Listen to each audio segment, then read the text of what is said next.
अस्सलाम वालेकुम, मैं हूं अमीर अब्बास। इस्तेहकाम पाकिस्तान पार्टी को औकाब का इंतखाबी निशान अलॉट होते ही इस जमात ने अपनी उड़ान भरना भी शुरू कर दी है। इसकी एक झलक 2 रोज कबल पंजाब के शहर खानेवाल के जहानिया स्टेडियम में इस्तेहकाम पाकिस्तान पार्टी के एक बड़े जलसे की सूरत में नजर आई। IPP की सियासी और इंतखाबी पॉलिसी के तनाजुर में इस पहले पावर शो में 2 अहम चीजें सामने आईं। एक ये कि IPP के रहनुमाओं ने महंगाई और मसाइल की चक्की में पिसे हुए अवाम के सामने एक अवामी मंशूर पेश किया। दूसरा अहम पहलू यह कि इस्तेहकाम पाकिस्तान पार्टी ने पीपल्स पार्टी और नून लीग जैसी रिवायती सियासी जमातों की इक्तदार के लिए बारियां लगाने की बड़कों को यकसर मुस्तरद कर दिया है। IPP का यह मुज़ाहमती बयानिया भी उसकी अवामी हिमायत और वोट बैंक में इजाफे का सबब बन सकता है।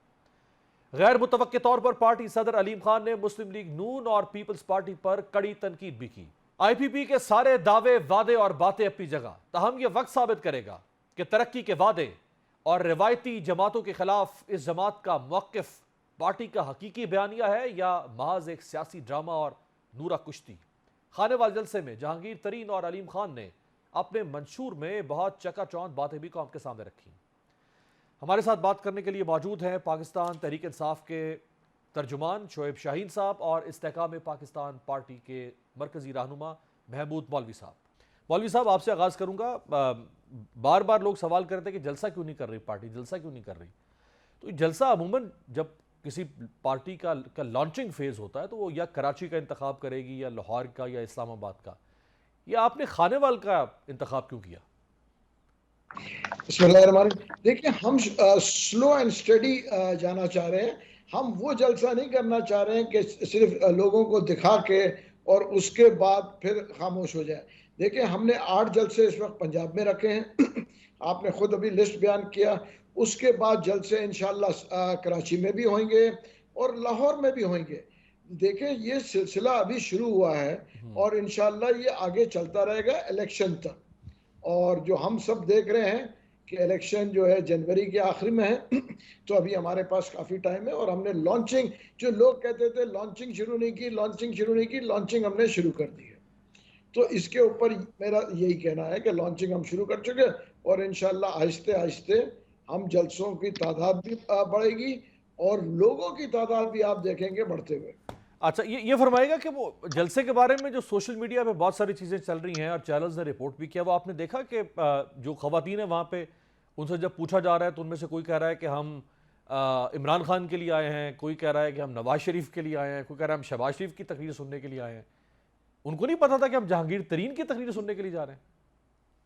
देखिए, अब ये देखें ना, मीडिया अगर स्पेसिफिक किसी को उठा के या कोई प्लांटेड लोगों को उनसे सवाल करेगा तो वो तो मैं आपको इमरान खान के जलसे में ये करवा के दिखा दूं, मैं नवाज शरीफ के जलसे में ये करके दिखा दूं कि जी हम तो इस्तेकाम पार्टी के सुनने के बाद। देखिए, ये मेरे ख्याल से ये बड़ी इमेच्योर चीज़ें हैं कि जी ये कहना कि जी वो फलाने के हमने किसी का इंटरव्यू ले लिया, आप क्या करने आए, वो कहेंगे जी हम तो जो है सिकंदर मिर्जा के स्पीच सुनने आए। तो ये तो बड़ी irrelevant देखिए, जलसे में लोग आए हैं। अब पहले कहते थे जलसे में लोग नहीं आते, अब जब जलसे में लोग आए तो कह रहे हैं कि जी फलाना हो गया। ये चीज़ें मेरे ख्याल से हम पॉजिटिव चीज़ों की तरफ जाएं, हम आवाम के मसाइल की तरफ जाएं और मुल्क के इश्यूज की तरफ जाएं। हम ये ना हो ना कि तनकीद बढ़े, तनकीद और सिर्फ ये सब। वो तो 800 रुपए वाली बात भी चल रही है, वो भी आपने सुनी, 800 रुपए दे के लोगों को लाया गया। देखिए, वो तो आपने मेरे ख्याल से कई जलसों में कई साल से सुना होगा कि ये जो है पैसे पहले देके कहते थे पैसे दे के लाए। कोई नई बात करे ना। ये तो वही सारी बातें हैं जो कि मेरे ख्याल से मैं सालों से सुनता सुनता बूढ़ा हो गया हूँ। ये कौन सी पॉलिटिकल पार्टीज में ये नहीं कहा गया है। मैं तो 1900 मेरे ख्याल से 77 से भी यही सुन रहा हूँ। अच्छा, आप ये फरमाए महमूद भाई कि आप खुद क्यों नहीं गए? पार्टी का पहला जलसा था, पार्टी की रूनुमाई हो रही थी, पावर शो था, आप खुद क्यों नहीं गए? नहीं, ये पहला जलसा नहीं था, ये मैं कहूंगा ये दूसरा जलसा था। नहीं, इस नौयत का तो पहला जलसा ही था। इससे पहले इस तरह का जलसा तो नहीं आपकी पार्टी ने किया। नहीं, देखिए जो अभी अलीम खान ने लाहौर में किया है, आप देखिए ना, एक जलसे को आप वो क्यों भूल रहे हैं? हाँ। उसमें भी हजारों लोग थे, अभी कुछ दिन पहले ही था। वो खैर ये जलसा उस नौयत का नहीं था, वो एक आप पार्टी कन्वेंशन कह लें, पार्टी की का कोई कॉर्नर मीटिंग कह लें, लेकिन वो इस नौयत का जलसा नहीं था। अच्छा, ना आप वहां पे गए, फरूख हबीब अभी शामिल हुए इतने जोश के साथ, ना वो गए। अंदलीब अब्बास अभी शामिल हुई, ना वो गई। इमरान इस्माइल मौजूद थे लाहौर के उस होटल में तब जिसमें पार्टी लॉन्च की गई, वो नहीं गए। आमिर क्यानी मौजूद थे, वो नहीं गए। सरदार तनवीर इलियास, सुमसाम बुखारी, जितने बड़े बड़े लोग पीटीआई से आए उनमें से कोई मौजूद नहीं था सिवाय 2-3 लोगों के। नहीं, देखिए, मेरी तो हेल्थ की वजह से मैं नहीं गया, बाकियों के लिए मैं कमेंट नहीं कर सकता हूँ कि वो क्यों नहीं गए। और एक बात मैं बता दूं, इमरान इस्माइल जो आप कह रहे हैं लाहौर में थे, वो गलत कह रहे हैं। मैं उनके वो कराची में मेरे पास मेरे घर पे आए थे, तो ये जो स्टेटमेंट देना कि इमरान इस्माइल लाहौर में थे और वो नहीं गए, नहीं नहीं ये नहीं नहीं, बिल्कुल मैं कह रहा हूं इमरान इस्माइल उस पार्टी जब लॉन्च की गई लाहौर के एक होटल में, उसमें इमरान इस्माइल मौजूद थे। जी, इमरान इस्माइल थे उसमें। देखे, बहुत सारे लोग थे और बहुत सारे, मैं आपको ये कहूंगा कि जरूरी नहीं है कि 100% जो लोग जिन्होंने उस वक्त ज्वाइन किया, मेरे ख्याल जो है आज हमारे साथ हो, कुछ उसमें से वापस भी जा सकते हैं। 99.9% अगर आज है, 1-8% अगर नहीं आए और वापस गए। मिसाल दे रहा हूं आपको, दे रहा हूं, अली जैदी वापस जो है वो उन्होंने ज्वाइन नहीं किया। फवाद तो चौधरी ने इसमें निकली, फवाद चौधरी ने भी ये नहीं की ना सर। नहीं, फवाद चौधरी साहब का मेरे ख्याल से अभी तक जो है वो ये नहीं कह रहे हैं कि उन्होंने डिसाइड ज्वाइन नहीं किया है। वो अभी तक जो अच्छा, है एक सोच रहे एक हैं कि लाइटर नोट पे महमूद भी एक बात बता दें, फिर मैं शुएब शाहिद साहब के पास जाऊंगा। आप कह रहे हैं कि बहुत सारे लोग हो सकता है पार्टी के को छोड़ भी दें, वापस चले जाएं, तो वापस जाने वालों को ये नहीं पता कि वो आए किस तरह थे। मतलब अगर वो आए थे किसी दबाव की वजह से, तो वापस जाते हुए तो डरेंगे बेचारे, कैसे जाएंगे? नहीं, मेरे ख्याल से कोई खौफ किसी को नहीं है। देखिए, ये अगर इलेक्शंस होंगे, फ्री एंड फेयर इलेक्शंस होंगे, और ये आप कहेंगे कि देखिए इलेक्शंस के बाद, तो ये मैं आपको आज बता दूं, चाहे कोई भी पार्टी जीते, हारने वाली पार्टी रिवायती तौर पे धांधली का इल्जाम वो लगाती है। दोना करेगी कि जी धांधली हुई है, सही है, रिवायती तौर। बिल्कुल सही है। शोएब शाहीन साहब, ये जरा सुनवाएं जी। इस्तेकाम पाकिस्तान पार्टी के सदर अलीम खान साहब ने पीटीआई को किन लफ्जों में याद किया जलसे में? एक को खूबसूरत पाकिस्तान बनाएंगे, एक नया पाकिस्तान बनाएंगे, और फिर उसके बाद कौन सा पाकिस्तान बनता है? पाकिस्तान बनता है इकरबा परवी का, करप्शन का, बेईमानी का, लूटमार का। ये बुजदार कौन था? ये सिर्फ फ्रंटमैन था जो पैसे वसूल करता था और आगे भिजवाता था। 2-2, 3-3 करोड़ में डीसी लगते देखे। पहली दफा पंजाब में 5-5 करोड़ में कमिश्नर लगे। पहली दफा पंजाब ने तब्दीली के नाम पे डीपीओ, डीसी और छोटे छोटे महकमों में भी पैसों के साथ लोग लगते देखे। तहरीके इंसाफ का चेयरमैन, जिसके पास जहांगीर खान जैसा आदमी मौजूद था, और उसने जहांगीर खान को जाया किया। जी शुएब शाहीन साहब, इतने ज़बरदस्त पोटेंशियल की सूरत में जहांगीर तरीन मौजूद थे, ज़ाया कर दिया आपने उनको और बुज़दार साहब से पार्टी भर दी। देखें, पहली बात तो यह है कि अलीम खान साहब जो थे वो वजीर थे उसी बुज़दार साहब की, बल्कि सीनियर वजीर थे बुज़दार साहब की उसी कैबिनेट में, और वो 3.5 साल जितना अरसा भी वो रहे, तो उस ज़माने में बुज़दार साहब के साथ एक दिन भी उन्होंने इख्तलाफ नहीं किया, ना ही पार्टी छोड़ी। पार्टी तो उस वक्त छोड़ी थी जब फेडरल में तब्दीली आई, तो उसके बाद उस तब्दीली का एक इफ़ेक्ट वहाँ नीचे भी लाया गया। लेकिन अगर ये कहें कि उन्होंने किसी हवाले से किसी जगह भी कोई उस वक्त एहतजाज किया हो, तो उनकी बात में एक वज़न हो सकता था। दूसरी बात ये देखें कि यही जहांगीर तरीन और अलीम खान, आपको पता है कि पूरी अपोजिशन स्पेशली मुस्लिम लीग नून ये एक ही इल्ज़ाम लगाती थी इन दो अशखास के दरमियान खिलाफ कि जी ये इमरान खान की ATM है, ये एक कब्ज़ा ग्रुप है, और एक चीनी चोर है, और पता नहीं क्या क्या चोर है, और ये इल्ज़ाम लगाते थे। खैर, हमने इल्ज़ाम नहीं लगाया था, लेकिन वो इल्ज़ामात की जद में आने के बाद इमरान खान साहब ने दोनों को एक लिहाज से साइड लाइन किया। जहांगीर तरीन के खिलाफ तो चूंकि उस वक्त किया जब उनके खिलाफ एक FIA की इंक्वायरी आई, और उस इंक्वायरी के नतीजे में उनके अपने इक़्तिदार के ज़माने में अगर आपका अपना कोई साथी करीबी अगर करप्शन में मुलविस होगा, तो मेरा ख्याल है ये क्रेडिट देना चाहिए इमरान खान को कि उसने अपने ही बंदे को साइडलाइन किया। बिल्कुल ठीक है। मैं दूसरी एक तरफ सर, अब अगर अलीम खान साहब करप्शन में मुलविस थे और वो सीनियर मिनिस्टर थे और उनको साइड लाइन पे किया और वो समझते थे सबका एहतसाब होना चाहिए, बहुत ज़बरदस्त। लेकिन फिर बुज़दार साहब पर भी तो करप्शन के इल्जाम लग रहे थे ना, उनको भी साइडलाइन कर देते तो आज एतराज ना दो, होता। दो बातें हैं। एक तो हो गया जहांगीर तरीन का, वो तो FIA के जरिए आया। दूसरा आया उस्मान इसका अलीम खान साहब का, उसके खिलाफ नैब में प्रोसीडिंग्स थी, उसमें ना इमरान ने उसके खिलाफ पर्चा कराया ना उसको साइडलाइन किया। जब उनको नैब ने गिरफ्तार कर लिया तो नेचुरली उनको कहा गया कि जी आप रिजाइन करें, और रिजाइन ले लिया गया। तो अब बात यह है कि उन्होंने तो ना किसी के खिलाफ मुकदमा बनाया ना उनको साइडलाइन किया, लेकिन जब करप्शन की चीजें ऐसी सामने आई, लेकिन उस्मान बुज़दार के ज़माने में इल्ज़ाम लगाने वाले तो आज भी बहुत हैं, लेकिन मुझे बताएं कि आज भी कोई चीज़ उनके खिलाफ प्रूव तो नहीं हुई। ना ही उस ज़माने में किसी मिनिस्टर ने कुछ कहा, ना ही किसी नैब ने उनके खिलाफ कोई कार्रवाई या प्रोसीडिंग्स की, ना किसी FIA ने उनके खिलाफ कोई फाइंडिंग्स दी। तो इसलिए सिर्फ हेयर से पे किसी के खिलाफ एक्शन लेना मेरा ख्याल मुनासिब नहीं था। लेकिन और लेकिन दूसरी शुएब बात यह है, साहब आप चलें, अलीम खान साहब जो आज कह रहे हैं वो आज आपके मुखालिफ हैं, वो बुज़दार साहब की तारीफ नहीं करेंगे, मेक सेंस, उनको साइड पे रख दें अलीम खान साहब को। कोई एक शख्स पाकिस्तान में ऐसा आपने कभी देखा आपकी पार्टी में से या पार्टी से बाहर, कोई आपका हमदर्द हो, दोस्त हो, जो कहता हो क्या जबरदस्त तालियां, ऐसा एक कमाल इंतखाब है उस्मान बुज़दार, किसी ने तारीफ भी की है अभी तक? देखिए उस्मान बुज़दार सही चॉइस था या नहीं था, अब इसके बारे में तो ज़ाहिर खान साहब बता सकते हैं, या PTI की उस वक्त की जो लीडरशिप थी, या जिनकी चॉइस थी या जिनकी रिकमेंडेशन थी, नेचुरली वो रिस्पॉन्सिबल हो सकते हैं, गलतियां हो सकती हैं, हम सब इंसान हैं। लेकिन क्वेश्चन ये है कि कोई बड़ा करप्शन आज तक भी उनके खिलाफ कोई साबित नहीं हो सका।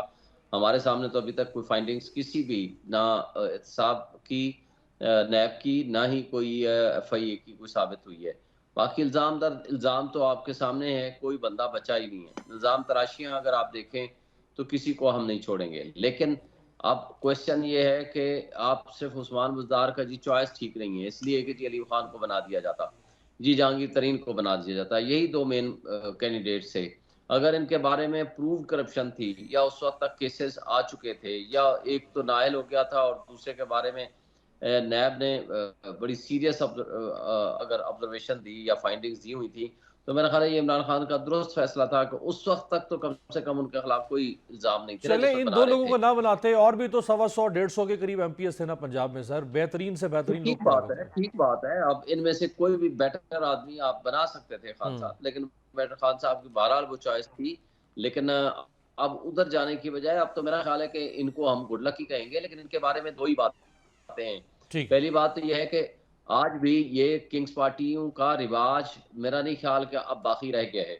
दूसरी बात यह है कि किंग्स पार्टी असल में कौन सी होगी, क्या नवाज शरीफ होगी या ये लोग होंगे, और इनके यानी दरमियान भी इनके मुकाबला है। आपस में मुकाबला है। जी जी, तीसरी बात यह है कि ठीक। जिनके देखें पार्टियों की गुंजाइश इसलिए नहीं है कि ऑलरेडी पार्टियां एक सैचुरेशन पॉइंट पे आई हुई हैं। नेक्स्ट ये है कि इनके दरमियान मुझे बताएं कि इनके अब्बास साहब वहां जा करके, चौधरी साहब वहां बैठे हुए हैं उनको इस्तकबाल करने के लिए नवाज शरीफ नवाज का। शरीफ लंगड़ियाल सही। साहब और साहब इनकी कैबिनेट का हिस्सा थे नवाज शरीफ साहब की, जो कह रहे थे कि जनाब उन्होंने उनके ऊपर भी इल्जाम लगाया कि जनाब उन्होंने बड़े अच्छे काम नहीं किया और 16 महीने की बदतरीन कारकर्दगी थी। भाई उस कारकर्दगी में तो आप भी शामिल थे, सही या है। तो आप रिजाइन कर देते, आप कहते जी इस बदतरीन कारकर्दगी का हम हिस्सा नहीं बनना चाहते।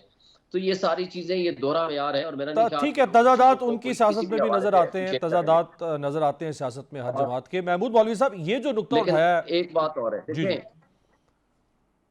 जी जी। एक बात सिर्फ करके देखें, या तो लीडरशिप की कोई क्रेडिबिलिटी होती है, वो भी यहाँ नहीं है, या कोई नैरेटिव इतना स्ट्रांग होता है, वो दोनों नहीं है। मेरा नहीं ख्याल कि इनकी पार्टी में कोई जान पड़ जाएगी, लेकिन मैं इनको गुड लक कहूंगा। चलें, जी महमूद सर। मौलवी साहब आपके लिए नेक तमन्नाएं, नेक दुआएं शुएब शाहीन साहब की तरफ से। ये फरमाए सर कि ये उनका नुक्ता बड़ा बावजन है कि इस वक्त इतनी सैचुरेशन है पॉलिटिकल पार्टीज की, तो आप आके ऐसा क्या नया करेंगे कि लोग ये बड़ी बड़ी मंजी हुई जमातें 30-30, 40-40 साल से छाई हुई हैं पाकिस्तानी सिस्टम पे, सिस्टम इनके हाथों में जा चुका हुआ है, लोग क्यों आपको मुंतखब करेंगे? देखिए एक चीज मैं आपको बता दूं, जो लोग जिन्होंने पार्टी बनाई है और जो लोग हमारे साथ आए हैं वो PTI के ही ऑफशूट्स हैं। देखिए वो सारे लोग जो आए हैं वो PTI से ही आए हैं, और जो मेन इशू है कि वहाँ पे जैसे अभी शाहीन साहब ने कहा, बड़ी अच्छी बात की और बहुत मौजूद शख्सियत है।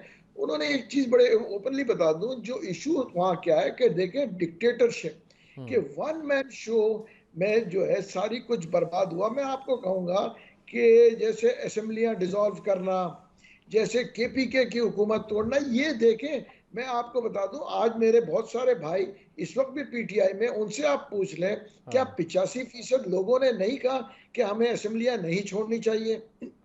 क्या 95% ने नहीं कहा कि हमें केपीके की गवर्नमेंट नहीं तोड़नी चाहिए? मैं जो सवाल कर रहा हूँ, ये हकीकत थी। अब वही वाली बात है, जैसे उन्होंने कहा कि जी बुज़दार साहब का सिवाय खान साहब के और किसी को जो है ना बुज़दार एक्सेप्टेबल नहीं था, मगर again it was a one man show. देखिए, जब तक हम बातें करते हैं डेमोक्रेसी की, जब तक हम पार्टियों के अंदर डेमोक्रेसी नहीं लेके आएंगे, बिल्कुल सही।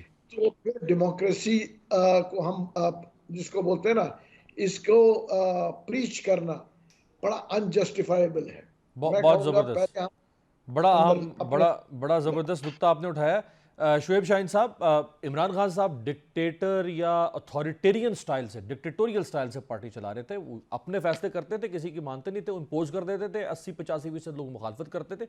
इसमें तो सदाकत है कि लोगों ने बददिली से इस फैसले को कबूल किया, दिल से नहीं किया था। देखिए, बात यह है कि खान साहब ने उसकी एक्सप्लेनेशन एक से ज्यादा मरतबा दे दी, क्योंकि यहाँ ग्रुपिंग थी। एक ग्रुप फर्ज करो पिंडी अपर पंजाब का हो गया, एक मिडिल पंजाब का हो गया, वस्ती पंजाब का हो गया, तो इस तरह के कई लोगों के ऊपर किसी का एतराज था, किसी के ऊपर किसी का एतराज था।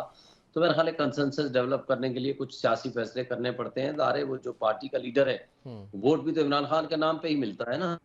आज भी सारी अगर कोई पब्लिक खड़ी है तो इमरान खान के साथ खड़ी है। तो उन्होंने अपनी पार्टी इंटैक्ट रखने और सारे दोस्तों को साथ लेके चलने के लिए और सारे पार्टी वर्कर्स को, लीडर्स को साथ लेके चलने के लिए उन्होंने एक फैसला किया। मैंने कहा ना कि फैसले में गलती भी हो सकती है, इंसान होने के नाते। अब ज़ाहिर है, देखिए ना, अब जो असम्बलियां तोड़ने वाला फैसला था, सही। मुझे बताएं आइन के मुताबिक क्या गलती थी? आइन के मुताबिक 90 डेज में इलेक्शन हो जाने चाहिए थे। सुप्रीम कोर्ट ने कहा 90 डेज में आईनी नहीं, इलेक्शन करा सियासी लो। गलती थी, सियासी गलती, आईनी गलती नहीं नहीं है। नहीं, मैं कहता हूं कि ये बिल्कुल कोई गलती नहीं थी। असम्बलियां तोड़ना ये आईनी और कानूनी फैसला था और सियासी बेहतरीन फैसला था। लेकिन ये क्या पता कि हमारा मुल्क बेआईन हो चुका है। हमें क्या पता कि मुल्क में कोई बुनियादी हुकूक जो है वो सही। नहीं है। यानी हमें क्या पता कि यानी यहाँ वो सुप्रीम क्या कोर्ट अंदाजा था अपने कि जजमेंट को आप इम्प्लीमेंट नहीं असम्बलियां करा सकेगा। तोड़ रहे हैं आईनी ऑप्शन के मुताबिक और उसके बाद फिर रियासत इलेक्शन ही नहीं करवाएगी, ये मिसकैलकुलेशन एक हो गई, आपको अंदाजा नहीं था इस बात का? हमारा तो हमने तो अपनी कैलकुलेशन करनी है ना आइन ठीक, के मुताबिक। बिल्कुल ठीक। अगर यहाँ इस मुल्क में आइन पे ही हमने नहीं चलना, आइन पे ही अमल दरामद नहीं करना, तो फिर हमारे सियासी फैसले हों बिल्कुल ठीक, या गलत फैसले हों या ना वो सारे या बराबर हो हमारे जाएंगे, सही एक ही फैसले सफ भी में आ हों। जाएंगे। बहुत बहुत शुक्रिया शुएब शाहीन साहब, और बहुत बहुत शुक्रिया महमूद मौलवी साहब, IPP के रहनुमा हमारे साथ मौजूद। एक ब्रेक पर जाते हैं, ब्रेक से वापसी पे एजाजुल हक साहब, पाकिस्तान मुस्लिम लीग ज़िया के सीनियर रहनुमा सरबराह हमारे साथ मौजूद।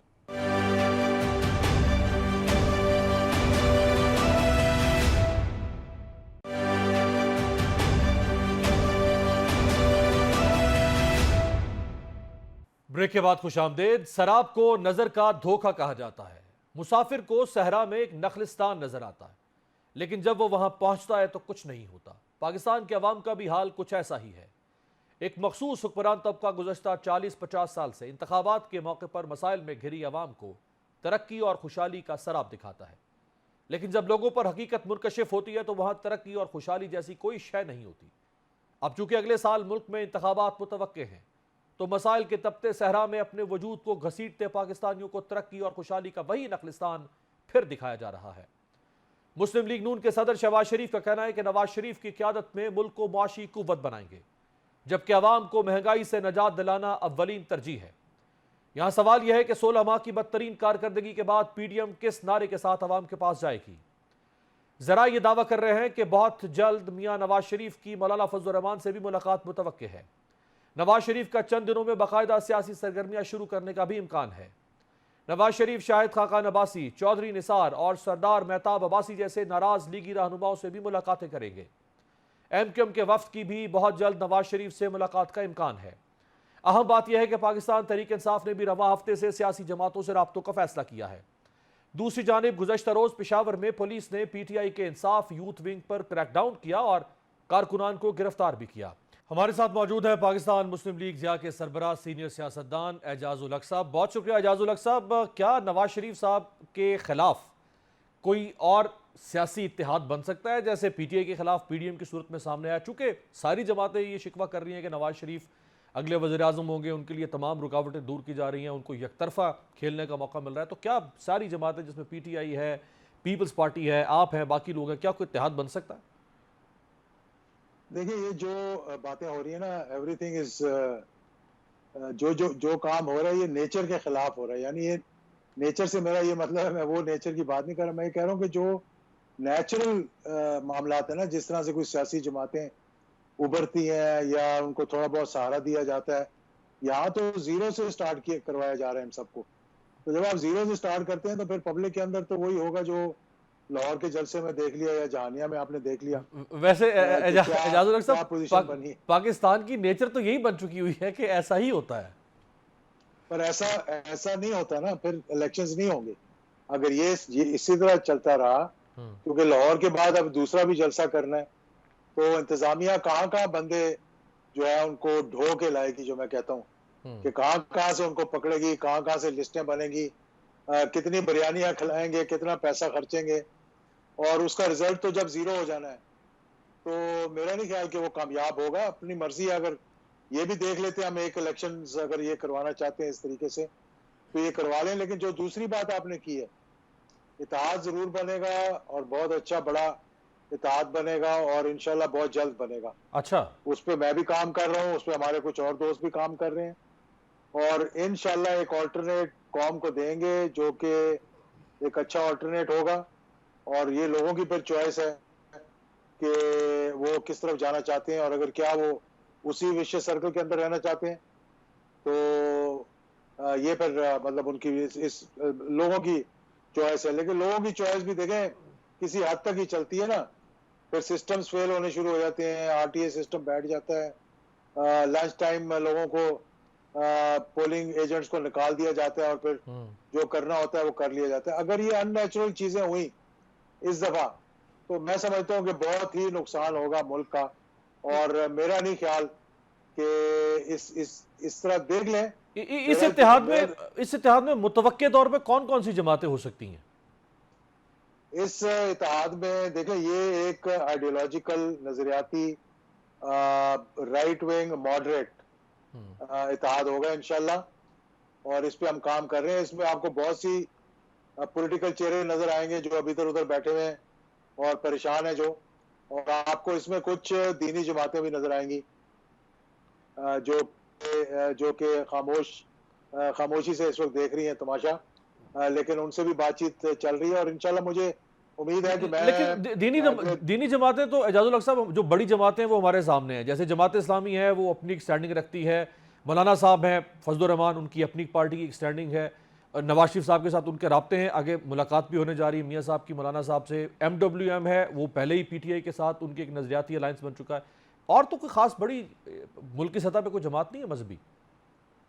नहीं, अभी बड़ी वो जब नाम सामने आएंगे तो आपको पता लग जाएगा कि कौन कौन सी जमातें हैं। मैं अभी नाम नहीं लेना चाहता किसी का, क्योंकि जब चीज फाइनल ना हुई हो तो फिर मैं कह दूंगा तो वो जरा थोड़ा सा मामला खराब हो जाते हैं। दूसरा ये बाद में आपको क्लियरली बता दूं कि ये जो PDM की जमातें थी 15-16 जमातें, ये फिर से इकट्ठी होंगी। अच्छा, क्योंकि अकेले के इनके पास कुछ बेचने के लिए है ही नहीं, तो ये दोबारा से इकट्ठी होंगी। ये हुकूमत बनने के बाद या हुकूमत इलेक्शन से पहले? ये इलेक्शन से पहले ही मेरा ख्याल है थोड़ा बहुत मामलात करने की कोशिश करेंगे। जैसे कि आपने अभी कहा कि JUIF के मौलाना साहब मिलने के लिए जा रहे हैं, तो वो पहले भी शहबाज शरीफ साहब से मिल चुके। MQM से भी मुलाकात होने लगी है नवाज शरीफ साहब की? इकट्ठे मिलकर इलेक्शन लड़ेंगे।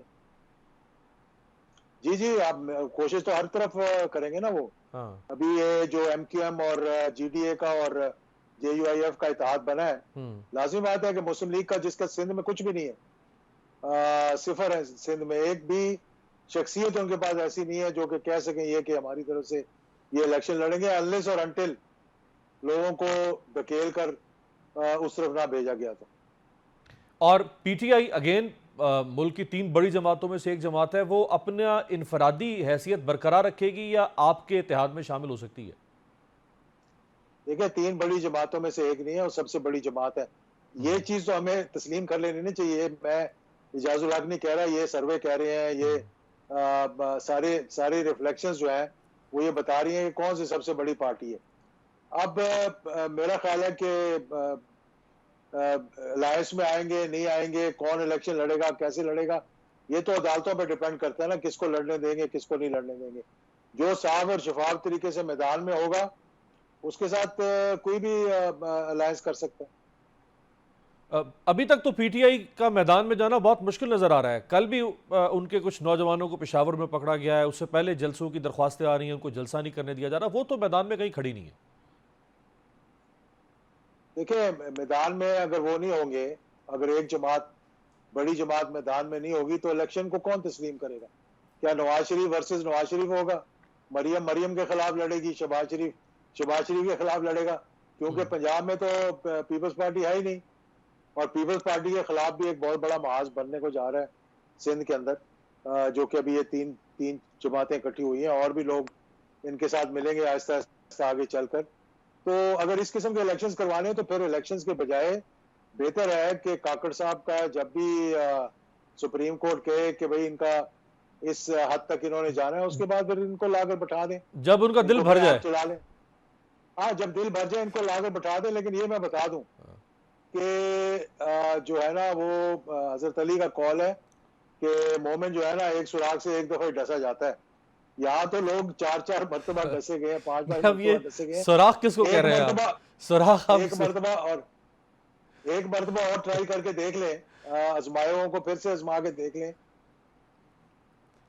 और वो एजेंडा अब चलता हुआ नजर नहीं आ रहा, क्योंकि आपने देख लिया कि एक जलसा तो हो गया, उन्होंने करवा दिया। हाँ। उस जलसे की भी अगर आप सही ड्रोन की फुटेज देखें तो आपको पता लग जाएगा कितने लोग थे, कितना जोर लगाया गया, कितने रुपए खर्चे गए, कितनी बिरयानियां खिलाई गई, किस तरह से प्रोटोकॉल देकर। और अब ये कर क्या रहे हैं?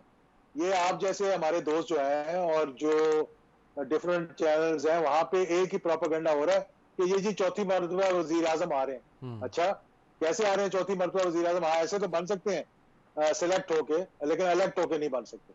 ये मैं लिख के दे देता हूँ आज आपको। यानी अगर फ्री एंड फेयर इलेक्शन हो, लोगों को राइट टू वोट एक्सरसाइज करने दिया जाए, तो नवाज शरीफ नहीं बन सकते।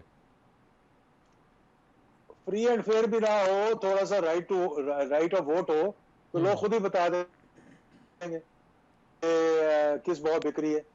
देखिए ना, आप लोगों को तो नहीं पाबंद सलासिल कर सकते ना, आप लोगों को तो खुली छुट्टी देंगे ना कि जाएं अपना वोट डालें। लेकिन लोगों के कैंडिडेट्स को अगर पाबंद सलासिल कर दिया जाए तो फिर लोग वोट किसको देंगे?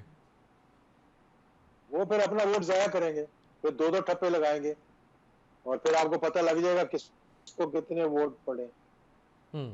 बहुत बहुत शुक्रिया। पाकिस्तान मुस्लिम लीग ज़िया के सरबराह और सीनियर सियासतदान एजाजुल हक साहब हमारे साथ मौजूद है। बहरहाल सूरत हाल गंभीर होती जा रही है, गुत्थी उलझ रही है, सुलझ नहीं रही है।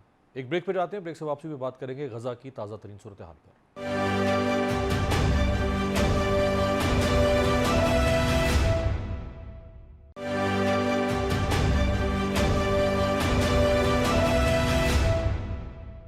ब्रेक के बाद खुशामदेद। गजा पर 7 अक्टूबर से जारी इसराइली बमबारी को 24 रोज हो चुके हैं और निहत्ते फलस्तीनियों की नस्ल कुशी का यह सिलसिला ताहाल जारी है।